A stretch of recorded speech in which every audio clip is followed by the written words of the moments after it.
The topics and opinions expressed in the following show are solely those of the host and their guests and not those of W4CY Radio, its employees, or affiliates. We make no recommendations or endorsements for radio show programs, services, or products mentioned on air or on our web. No liability, explicit or implied, shall be extended to W4CY Radio or its employees or affiliates. Any questions or comments should be directed to those show hosts. Thank you for choosing W4CY Radio.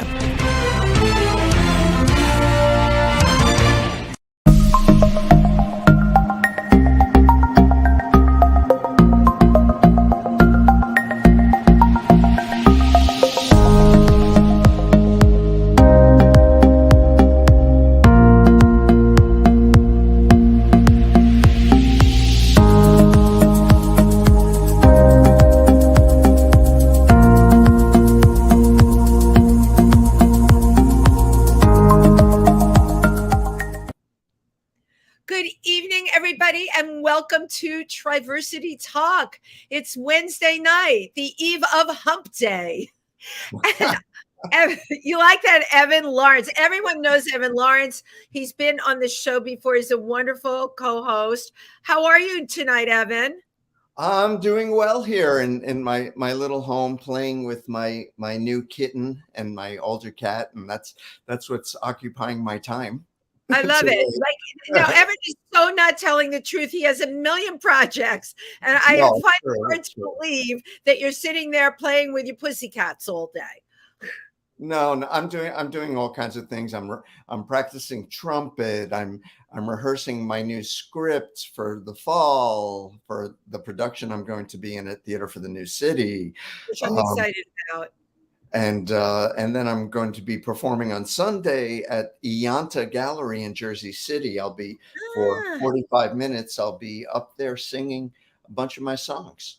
So. Oh, and I guess you'll be doing a lot of your parodies. Evan writes really fun parodies and does characters, right? Yeah, like Gross Hands. Which is a parody of Roxanne. So I love it all. Thank you so much, Evan, for coordinating your shirt with my background tonight. And ladies and gentlemen, we did that without even talking to each other, but we have like this big psychic connection.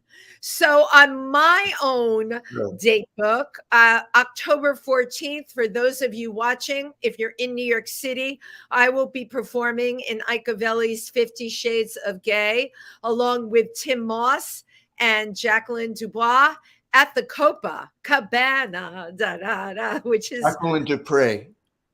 She's going to kill me because I never get it right.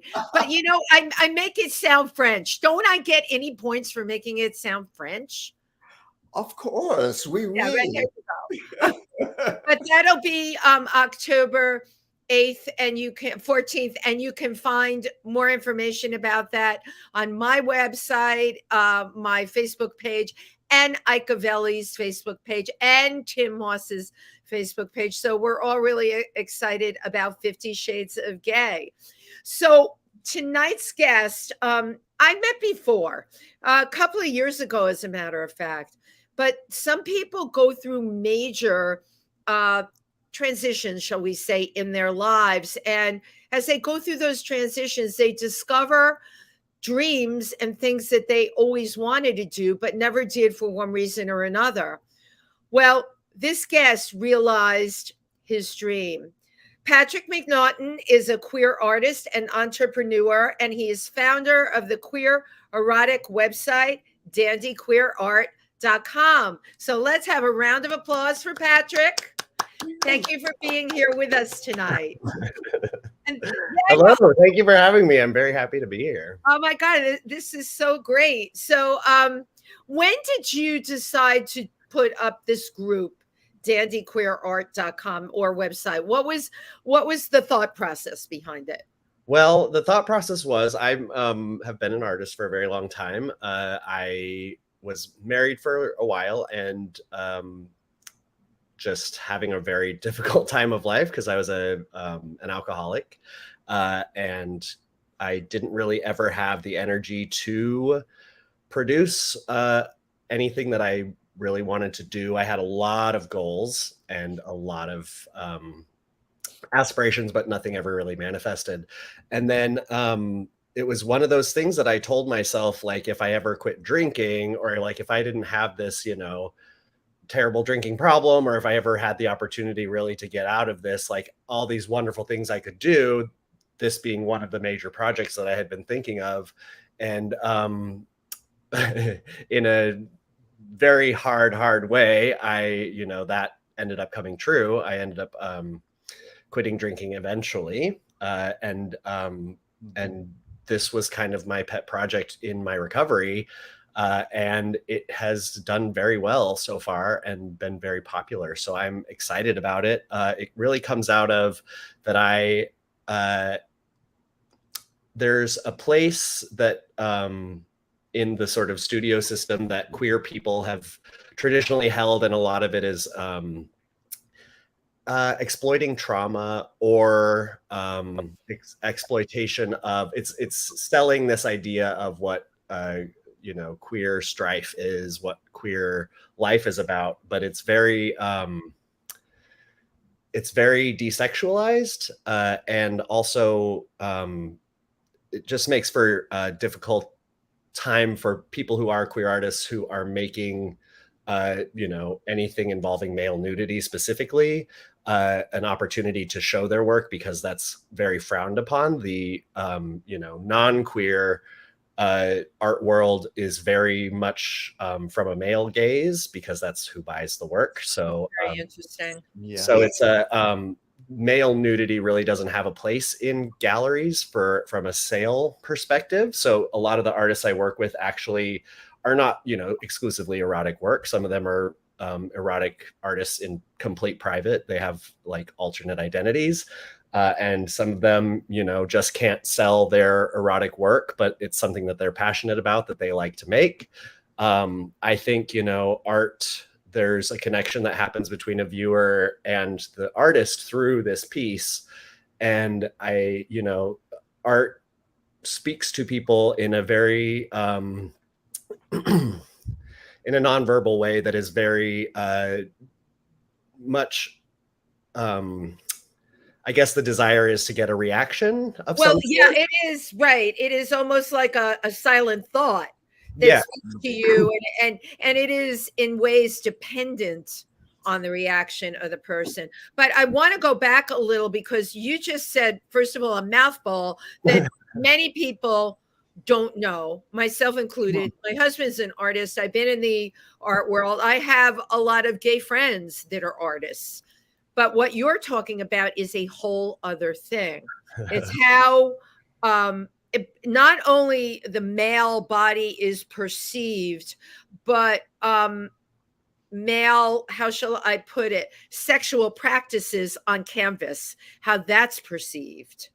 Well, yeah, and sexual practices on canvas are either presented as a shock value thing, and that's taken very seriously in the art world. So things like extreme fetish play, things like piss play, or like leather and domination, bondage, circumstances like that are fascinating and therefore are engaged with art. But there is sort of the beauty of two men, for instance, having a sexual connection is often lost, because that it goes into I think what's a more uncomfortable territory for the male gaze, which isn't looking at it as like a curiosity. It sort of confronts people about like that gay sex might not be this thing that a lot of people think it is, which is just this kind of animalistic or perverted, or not saying that that's not part of it, but that there's a realm in there of artists who want to show the world the beauty in this case specifically gay sex, but in queer sex of any kind, and that I think there is not really a market for that unless, and that's kind of what I was talking about exploitation. Is that there is a comfortable way that society, or heteronormative culture, is accustomed to dealing with homosexuals as a curiosity, or and not really as sort of dehumanizing homosexuality a little bit. What I call digestible categories. Right. Yeah. And so I'm trying to sort of push the conversation, I think, through the website and through all the other projects that I'm doing, of, you know, sex positivity, first of all, but also in just people breaking away from these, like, you know, American heteronormative traditions that are really based in Christianity, in Puritan sort of beliefs about sex being sort of an evil thing. You know, and this has been forever, this, you know, through generations, that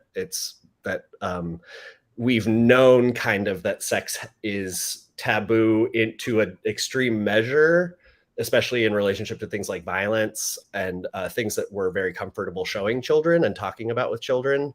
But it's something that we haven't quite mastered, how to just have the conversations and how to make sex a little bit more accessible, just by the nature of that it's something that every single one of us does, and it's something that is like a common unifier, and something that I think is, if we can tap into the ability to have the conversations about that and to appreciate sex and sexuality for what it really is, which is not, you know, something to be ashamed of, I think we, you know, can tap into sort of our culture being a little bit more on the same page in a lot of other areas, philosophically, politically, and develop a bit more understanding.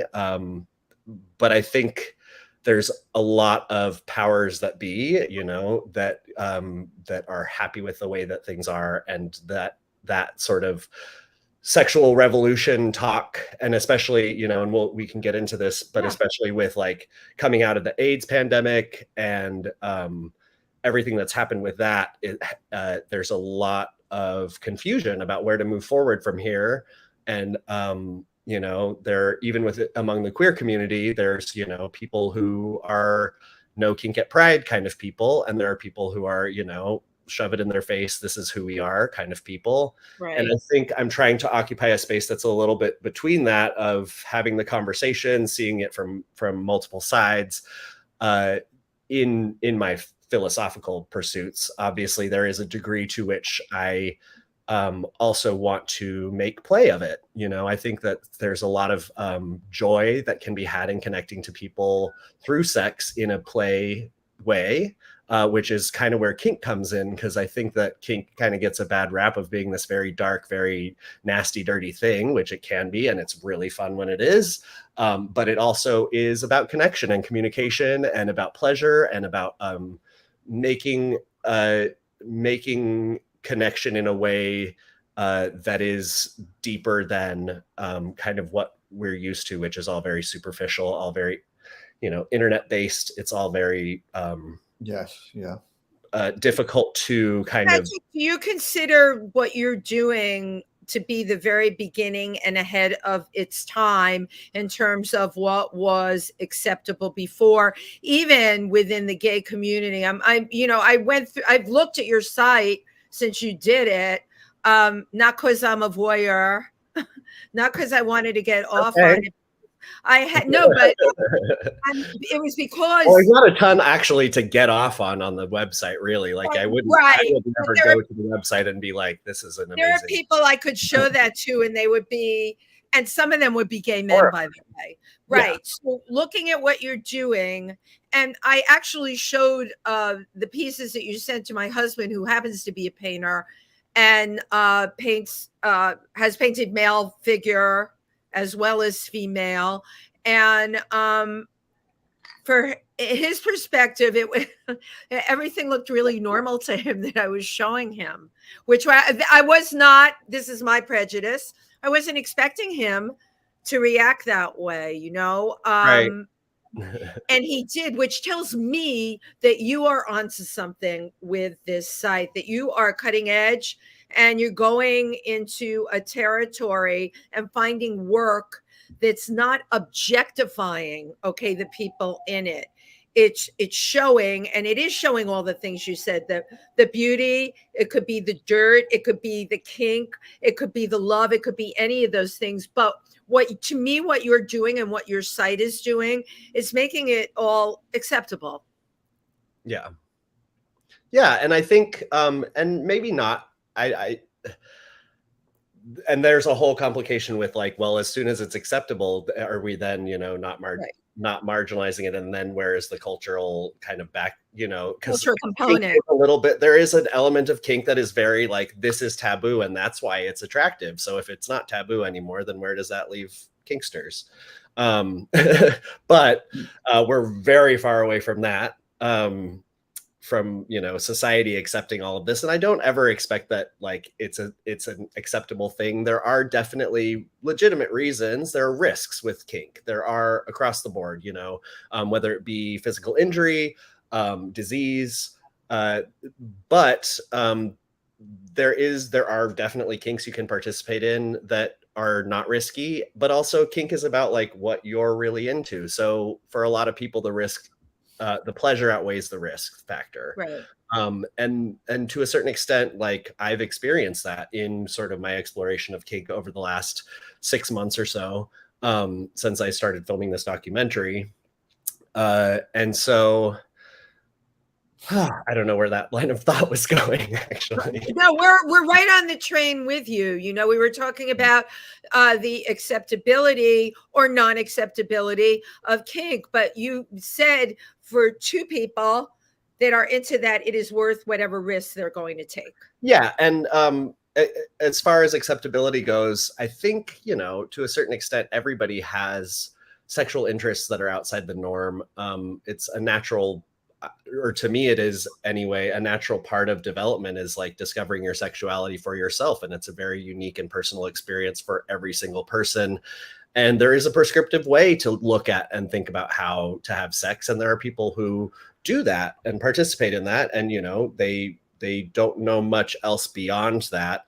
And there's this idea that if we don't show those people that, then they won't, pardon me, they won't ever realize that there's something missing from their life. But I think, in having spoken to a lot of people who've kind of made this self-discovery about like, it's okay to be who I am and it's okay to be into what I'm into, you see that sort of repression is is pretty toxic and can be very it can be a bit of a downward spiral for people, because especially if you're not really sure what it is that makes you so evil in the eyes of some people, or that your thoughts are wrong and that if you just don't have them, then that's enough. But the problem is like, you can't really control your thoughts. It's, to me, the sort of progress in that comes out of communicating your thoughts and kind of developing an understanding about where they come from. So, I think there's a lot of exploring that a lot of people want to do that maybe haven't been ready for it, because there isn't really a way to have a conversation about it. And there are a lot of older people, I'm sort of approaching my 40s now, and I'm finding that there are people, especially in queer culture around this age, who are much more open sexually, much more like, okay, having Absolutely. conversations about it. But I think, when I was growing up, and I think it's the same for a lot of people now, there are a lot of questions and not a lot of people to ask about them. And when you don't know, it really opens you up to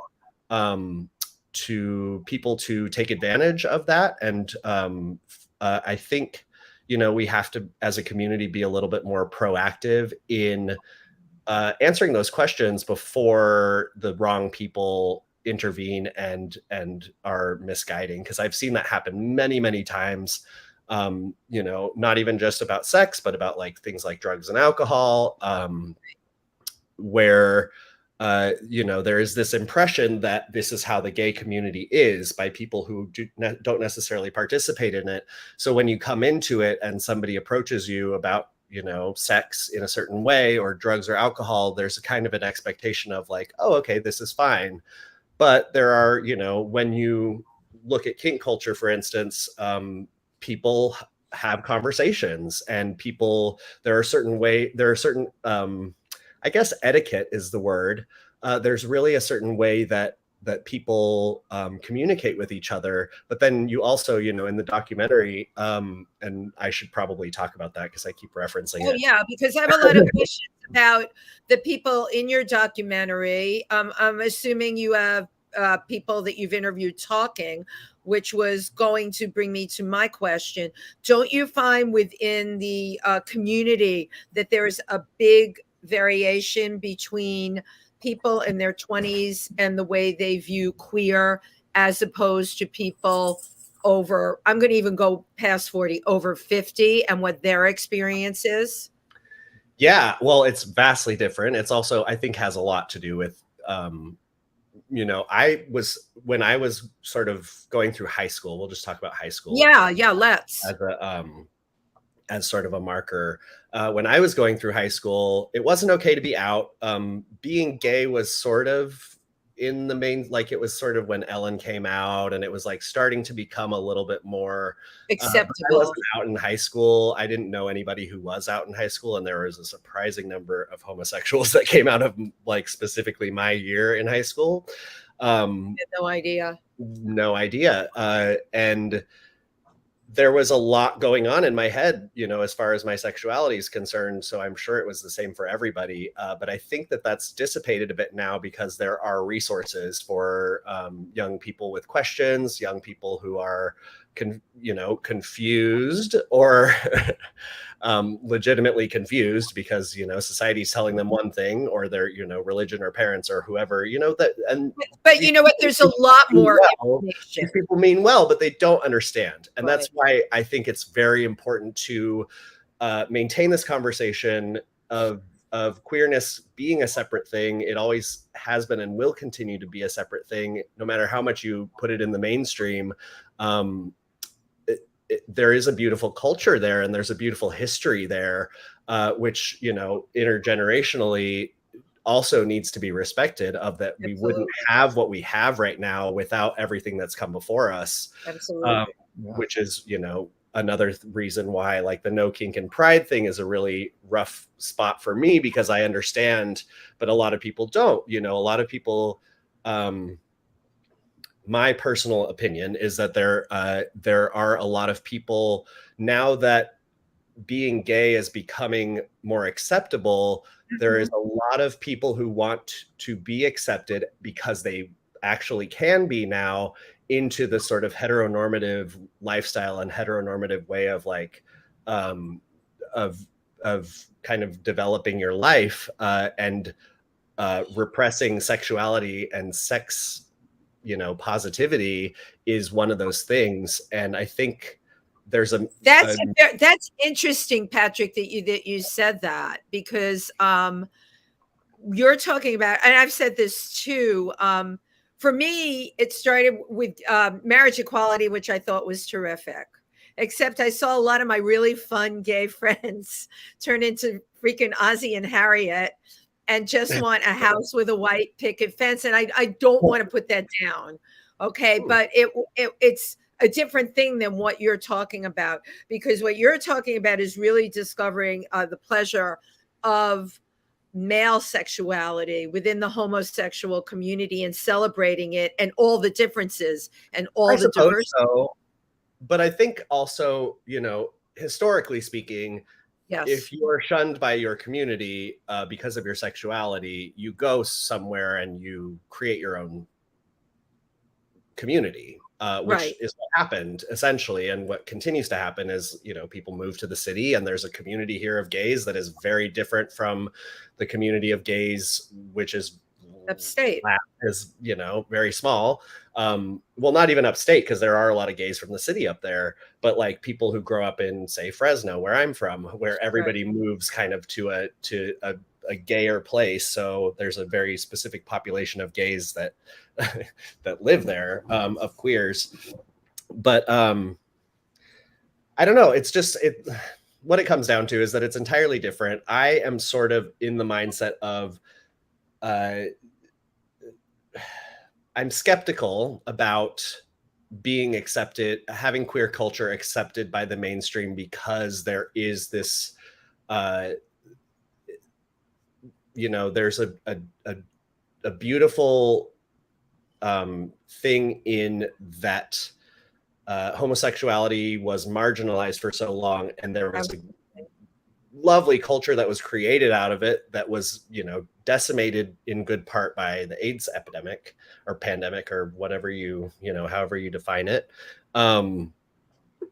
That is kind of growing back now, and I think it's important as we kind of move forward as homosexuals who are free to have, unprotected sex now because of medical advances, and not be afraid of sex, which is kind of the overarching theme of the whole documentary is my journey through from being a kid and being raised to believe that like gay equals AIDS equals death, which a lot of people of my generation believe for obvious reasons, right? Because I went through that, and that was the God's honest truth. It was terrifying.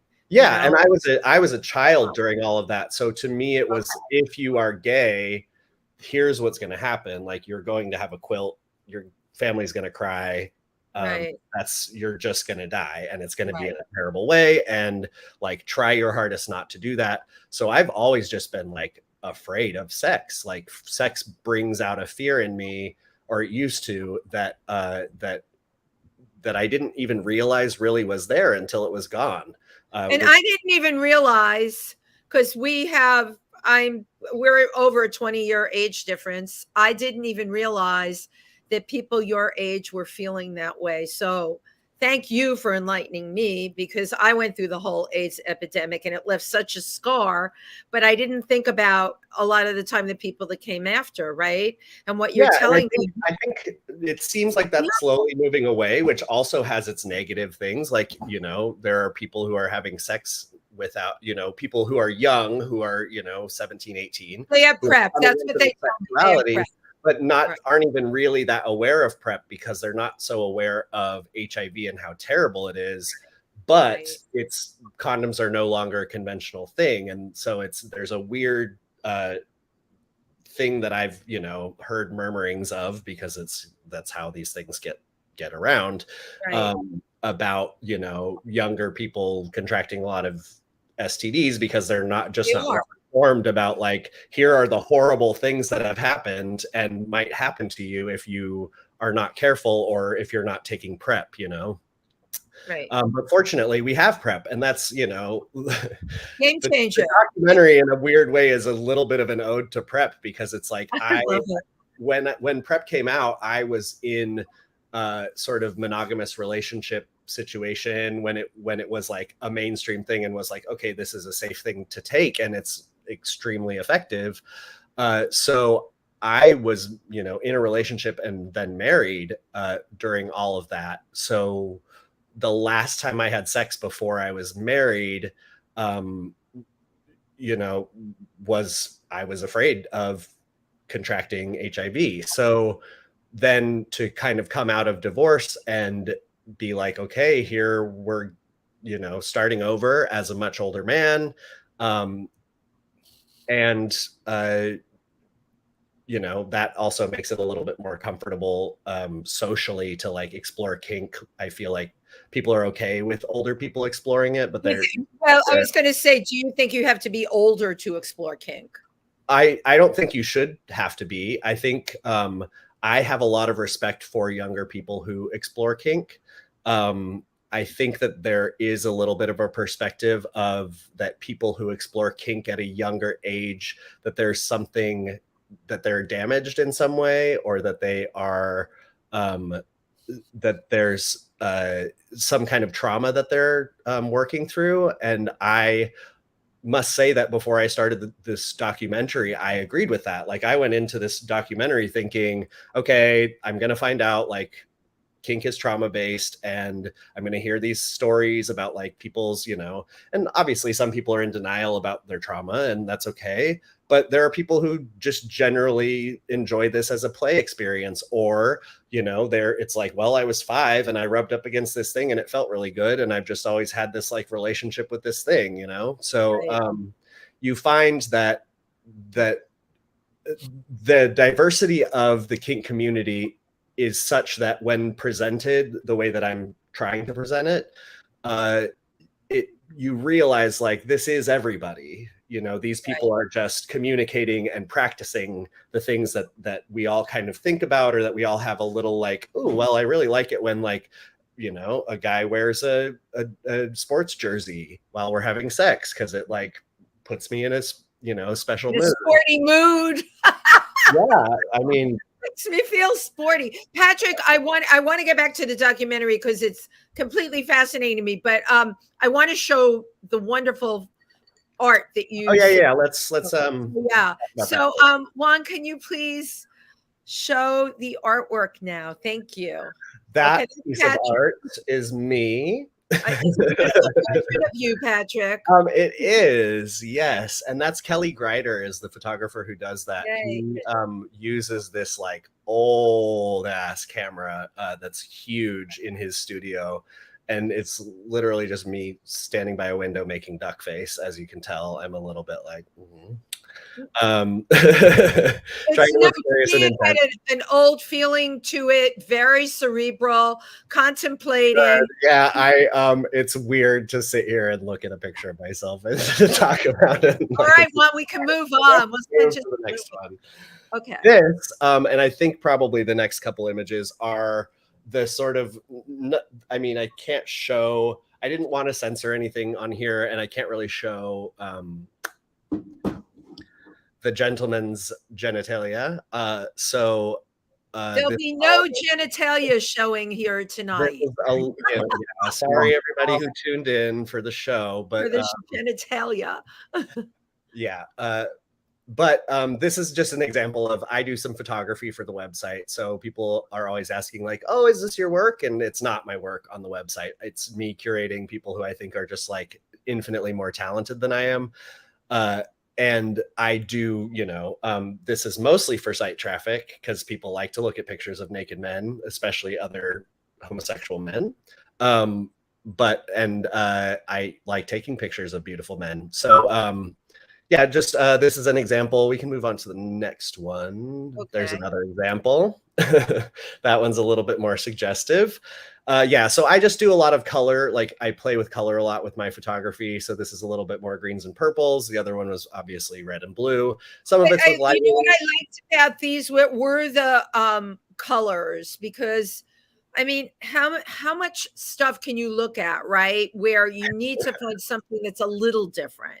Yeah, and so that's kind of what I'm doing, and it's just kind of a take on an old, you know, let's take pictures of naked men thing. But I'm trying to take it in a direction. Color has always been something I'm a little bit obsessive about. So I enjoy these as small exercises for myself, just in playing with color and how it like changes the tone and the dynamic of the relationship to the viewer, and creates a mood. And also, you know, beautiful model, great ass. Right. No, but that's a beautiful male form, and that's what we have to talk about here by creating this kind of art and by featuring it. It's a very positive feeling. Yeah, and I want to feel positive about it, and that's the other thing too, is like I try not to take all of this too seriously, because I think the subject matter is very serious, and we can talk about it in a very serious way. But also sometimes it's not about all that seriousness. Like sometimes it's just about having a good time, or sometimes it's just about like, this image makes me feel horny. Like that to me is acceptable art. You know, there is a degree to which it becomes pornography, but you know, for me, being aroused is you can have that relationship with a piece of art. And I think that there is a little bit of discomfort that people have when they are aroused by a piece of art, and when they have that relationship to it, that is what prevents people from kind of engaging and having conversations about the art with other people. Because do you think they're embarrassed by what they're feeling? Yeah, I think we've a little bit been culturally taught that, you know, if you're looking at this thing and you're feeling positively about it, or it gives you a positive, you know, something that feels pleasurable, then there is something wrong with you, or that you should stop looking at that thing. And I disagree. I don't think stop looking at that thing is the answer. Yeah. I think, you know, keep looking at that thing, have a conversation about that thing, like talk Absolutely. about the emotions you're feeling, talk about where things come from, tell a story about your childhood it reminds you of. Like, Right. I think that art functions as that kind of conversation piece for people as well. And I think that erotic art does that in a very fascinating way that connects people, especially gay men who are, you know, generally a little bit more open about discussing with other gay men the intricacies of their sex and sexuality. And so, you know, I think it's a little piece of gay culture that I want to keep alive and do my part. And I don't think, you know, some of the stuff is a little bit innovative, but I'm not the first person doing it. And I don't necessarily think that like I'm a leader in this conversation. I just think it's important for a lot of people to be having the conversation and pushing it at once in order for it to become an actual movement, if that makes sense. I want to see the next couple of ones too. Yeah, let's move through. Okay, so this is just an example of like stuff on the site. This was submission for I'm doing this November, actually. Last September, I did a Queer Art Open. So I just like whoever wanted to join could join. This year I'm going to do it with an erotic, like, because the site's getting a little bit more into the erotic as a niche market, which originally kind of started out as all queer art, but then I realized kind of the absence of a space for erotic art specifically, queer erotic, and especially, you know, masculine homoerotic art. That there isn't really a space for that, and that's kind of where the demand lies, especially with, you know, internet traffic and that sort of thing. So I'm pushing more in the erotic direction, but this is cross stitch, I guess you call it. So just a kind of unique thing that doesn't have a penis in it, so it made the cut. But yeah, we can move on to the next piece. Okay. Yeah, so this is an example of this is a digital piece. I wish I had my artist list here. That's the other thing too, is I'm kind of bad at this job because I'm terrible with names, and I deal with, you know, dozens of people every day. To be art all the time. Yeah, so this is actually a digital piece, entirely digital, that's made to look like a painting, and it's one of the winners of our kind of technique category from the Queer Art Open. A lot of this stuff, I'm just kind of showing off the talent of the people, because I think that, you know, my father actually, who kind of, you know, is very supportive and of everything I'm doing, but in a distant way, because he's obviously, you know, not into it. But he has just like doesn't want it on the walls of his house. Well, I mean, I had a bunch of, because I started this at his place, because I lived with him like post-divorce, and while I was recovering for the first 14 months, I, you know, was going to AA online, or sorry, I'm not really supposed to talk about it. I was going to I know some of the guidelines, but I was going to a 12-step program every day for 6 months and blah blah blah. Anyway, I started this business at his house, and like sort of as it was developing, he kind of got an idea of what I was doing, because I was being kind of like, oh well, it's not something you'd be into. And then I did a big art sale, and I had all the prints came to the house, and he was looking through them. Like, he just started looking through them, and he was just like, oh my God, these are amazing. Like, these people are so talented. And the prints are really beautiful too, by the way. Everybody go to the shop on the website. Everything we get, I've found this amazing printer who just, like, the quality is insane. Yeah, that is absolutely beautiful. And I do want you to type in at some point the website so everybody knows about it. And I'm going to give it to our producer as well, which is dandyqueerart.com. It's DANDY queerart.com. It's on my shirt too. Yeah, so this is a little bit more, you know, of an example of kind of what I Fetish. most of what is on the site at the moment, actually, because I Right. just recently published a book called Kink, which we can talk about after we kind of get through this, because there's a few images at the end of this slideshow from the book. Okay, But, and I want to keep moving through the images because I don't want to run out of time. Yeah, this is great. Because these are just, I just wanted to show everybody, give everybody a little preview of just kind of what the website content looks like. Although, Absolutely. for those of you who are not expecting it, there is a lot of male genitalia on the website. But we don't have it here tonight. Yes, mostly soft though. But yeah, we can keep moving through these. Okay.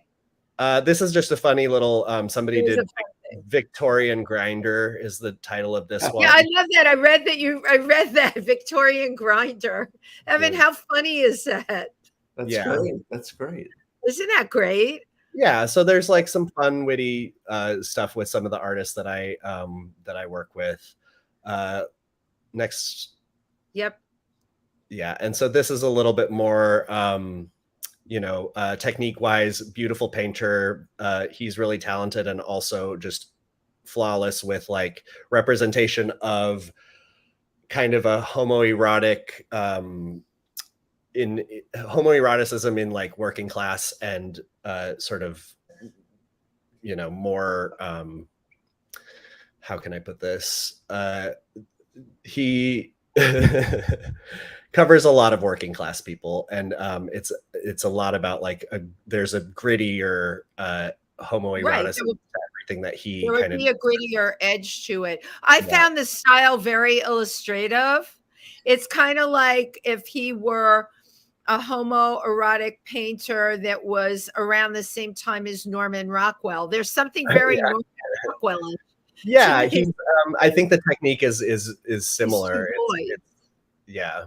Right. Let's move to the next one. And this is a drawing, a colored pencil drawing that is just like technically one of the more beautiful pieces I've. It's beautiful. It looks like a paint. It looks like a photograph to me. Yeah, and it's, you know, all colored pencil, which is incredible. Yeah, so the skill of these artists that I'm working with is just like, I feel so lucky because I mean, I'm lucky because this is sort of a marginalized community of people. So it's like the insanely talented people, while they do, you know, have work that's maybe not as homoerotic, that gets put in like galleries and that sort of thing, that like I get to work with these people and they're very excited to work with me because there's not really a lot going on in the world of erotic art for queer, you know. But you know what, Patrick, I can't help but wonder that we're not just on the cusp of being able to have galleries that are known for homoerotic art. Yeah. Right? Yeah. Like Leslie, right. Well, interesting thing about Leslie Lohman is it comes up a lot as an example of like, here's queer art. But they actually, I think, policy-wise, don't really cover a lot of erotic art anymore. They don't. It started because the you know, Leslie and Lohman, who are two people, two men, they are not involved in the running of it anymore, and there's so there's been a bit of a shift. But yes, they have historically and hopefully continuous into the future promoted, you know, erotic art as fine art. Well, they do with their life drawing sessions. Yes. I'm not saying they don't promote it at all. I'm just saying they don't program it a lot. And I think that also has to do with that they're sort of in a weird liminal space between like being edgy and being like a you know, subversive gallery, and like trying to be more accepted into the mainstream to be a little bit more appreciated in the mainstream art world. But there are definitely galleries everywhere that are having shows, if not specifically devoted if the gallery itself isn't specifically devoted to queer erotic art, there are queer erotic art shows happening. Yes. And, you know, a lot of places. So wherever you are, there's probably something happening there soon, or, you know, whatever city you're close to. Let's move on to the next photo. So this is just technically Okay, this is hilarious. I love this one. Evan, look at this. It's great. John the Baptist take off on Salome. Right? Yeah, exactly. Yeah, so, you know, there's just all of this like really witty art that occupies this queer space. That's just also beautiful and technically just something to behold. Like it's a gorgeous piece to look at, and at the same time is really thoughtful. Right. Next piece. So this is actually an artist who I am currently attempting to. He has designed a book that I'm going to be publishing as soon as I can afford it, and his work is just beautiful. His color work is stunning and flawless, and I think he might have another piece in this slideshow. But yeah, so this is just another example of you know, it's not quite kink, it's not quite, you know, not really heteronormative love situation, but it's, I don't know, there's hopefully you see the beauty that I see, or a different beauty. I see a lot of sensitivity. I see beauty and sensitivity. Yeah. Next photo. He's actually one of my favorite artists. A lot of these photos actually are not really my favorite pieces. They're just in this because they're this is very a good cross section though to show. Oh yeah. I think so too. They're just these artists. I want everybody to go to the site and like see what these artists can do when they're actually doing what they do best, which is usually has to do with complete male nudity or partial, you know. But Volkoviak is what he goes by. He actually did Christmas cards for me last year, which will be love it. Christmas this year. Wow. Yeah, but the cards were like, and I'll have them again this year, but it's like you know, Daddy Santa who has like big leather boots on, like leather Daddy Santa, and then there's like the elf is like a really big, like muscly sort of Twinkie looking guy, and then Mrs. Claus is a drag queen, and I love it. Rudolph is a pup with like reindeer antlers and a red nose. Yeah, so like he's great, and he really does this like post Tom of Finland kink leather work with very hyper masculinity, but in a very colorful way that is really sensitive to skin tones, which he does really right. I think it's so funny you mentioned Tom of Finland, because when we started this whole conversation, Evan, I was going to ask you. I was going to say Tom of Finland, right? You, because I've seen a lot of that kind of work, and there you go. So this is just an example of like a different style of work from a cross section of like what's going on kind of now in the queer sphere. Yeah, so he's a stained glass worker who does great stuff. Love it. Next photo. Beautiful. This is just a beautiful, beautiful painting. I love this piece. I love this artist. I love his work. This is a watercolor, Patrick, right? I think it is. I don't know, actually. I think it's not. I think it might be. Oh, the strokes, it looked like a watercolor to me. Yeah, I think acrylic, maybe. Yeah, it might be acrylic. It might be temporary. Patrick, all of these images we're seeing, they're for sale on your site? No, that is not true. Okay. The stuff that is for sale on my site at any given time is the stuff that I have licensed to sell. That will be changing soon because I'll be better organized and have a little bit more. The problem is funding. So go to the website, buy whatever is there, or buy what's for sale. Oh, this is Yeah, good. but for now, I have a bunch of pieces that are from this book that I published. Who did I lose there? And then if you visit in November, there will be a big sale then of all of the people who have entered the Queer Erotic Art Open. And so there'll be, at any given time, it's good to check back in the site because we don't just add stuff, like stuff goes away because I no longer have, the licensing to sell it. See, that's beautiful. I love that. Oh yeah, and so this is the guy with the armpit who I said I was producing his book. This is actually a piece that he did. So we have a collection, the Dandy collection, which is all 8x8 pieces, which is in service to something that is coming soon. That this whole collection was designed for, which is a new way to like store art. That keep paying attention to the site, and you'll find out what I'm talking about. But these are all 8" by 8" pieces. And his is one of the more popular ones. But as you can see, like he's really great with color as far as like it relates to sensuality, emotion. And that piece is actually always available on the website. There's a limited edition of 100. So once it sells out, obviously it won't be available anymore. But yeah, go buy it. Next piece. Okay, this is currently available on the website. This, everybody's like, oh, Tom of Finland.